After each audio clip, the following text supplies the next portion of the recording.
నమస్తే అండి అందరికి. ఈ రోజు మన పాఠం చల్దులారగించుట. మనం చదువుతున్నప్పుడు 8వ తరగతిలోని పద్య భాగంలోని 3వ పాఠము బమ్మెర పోతన గారు రచించిన మహాభాగవతంలోని దశమ స్కందం నుండి గ్రహించబడింది. శ్రీకృష్ణుడు తన స్నేహితులతో కలిసి భోజనం ఎలా చేశారు అనేది మనకి మంచిగా వివరించుంటారు. పాఠంలోని మొదటి పద్యంతో ప్రారంభిద్దాము. ఎండన్ మ్రగ్గితి రాకటం బడితి రింకేలా విలంబింపగా రెండో బాలకులారా చల్దిగుడువన్ రమ్యస్థలం బిక్కడి దండన్ లేగలు నీరు ద్రావి ఇరవందం బచ్చిగల్ మేయిచున్ దండంబై విహరించి ఉండగా నమంద ప్రీతి భక్షింతమే. శ్రీకృష్ణుడు వాళ్ళ స్నేహితుల్ని పిలుస్తున్నారు. ఓ బాలకులారా, ఎండలో వాడిపోయారు, ఆకలితో ఉన్నారు, ఇంకెందుకు ఆలస్యం చేస్తున్నారు, రండి చల్ది తిందాము. ఈ మనోహరమైన చోట లేగలు నీరు త్రాగి మంచిగా పచ్చికలు మేస్తూ విహరిస్తూ ఉంటే మనం సంతోషంతో భోజనం చేద్దాము అని పిలుస్తారు. కృష్ణుడు పిలవంగానే వాళ్ళ స్నేహితులు ఆవుల్ని దూడల్ని నీరు దగ్గరికి తీసుకుని వెళ్లి చక్కగా వాటికి నీరు పెట్టేసి మంచిగా ఎక్కువ పచ్చగడ్డి ఉండే చోట ఆ ఆవుల్ని దూడల్ని కట్టేసి వాళ్ళు చల్ది తినడానికి వస్తారు. చల్ది తినడానికి వాళ్ళ మూటల్ని విప్పుతారనమాట.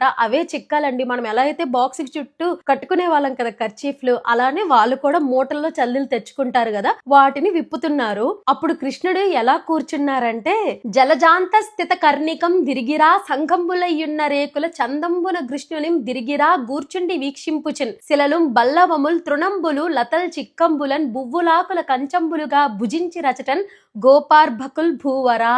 తామర పువ్వులోని తామర దుద్దు మధ్యలో ఉంటే ఎలా అయితే చుట్టూ రేకులు ఉంటాయో అలాగే మధ్యలో శ్రీకృష్ణుడు కూర్చొని ఉంటే చుట్టూ స్నేహితులు రేకుల్లా కూర్చొని ఉన్నారు. రాళ్ళు, ఆకులు, పువ్వులు, చిక్కాలు, గడ్డి, తీగలు వాటినే కంచాలుగా చేసుకొని చల్దులు పెట్టుకొని భుజించడం ప్రారంభించారు. ఒకరేమో మామిడికాయ ఊరగాయలు వేలు మధ్యలో పెట్టుకొని ఇలా ఇలా ఊరిస్తూ ఊరిస్తూ తింటున్నాడు. ఇంకొకడేమో పక్కనున్న వాడి ఆకుల నుంచి కొంచెం తినేసి ఆ చూడు నేను తినలేదు అని చెప్తున్నాడు. ఇంకొకడేమో ఏదో పందెం కాసి అందరి భోజనము తన ఒక్కడే తినేస్తున్నాడు.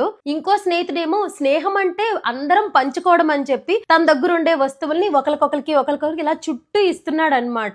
ఇంకొకడేమో ఓయ్ ఓయ్ కృష్ణుని చూడు అని మోసగించి తన ఆకులో ఉండే భోజనాన్ని తినేస్తున్నాడు. ఇలా ఒక స్నేహితుడు నవ్విస్తున్నాడు, ఇంకొక స్నేహితుడు నవ్వుతూ ఉన్నాడు, ఇంకొక స్నేహితుడు ముచ్చట్లాడుతున్నాడు, ఇంకొక స్నేహితుడు మురిసిపోతూ ఉన్నాడు. ఆ సమయంలో కృష్ణుడు ఒక పెద్ద వస్త్రాన్ని కడుపున దిండుగా కట్టుకొని దాంట్లో తన పిల్లని గ్రోవిని పెట్టుకుంటాడు పడిపోకుండా.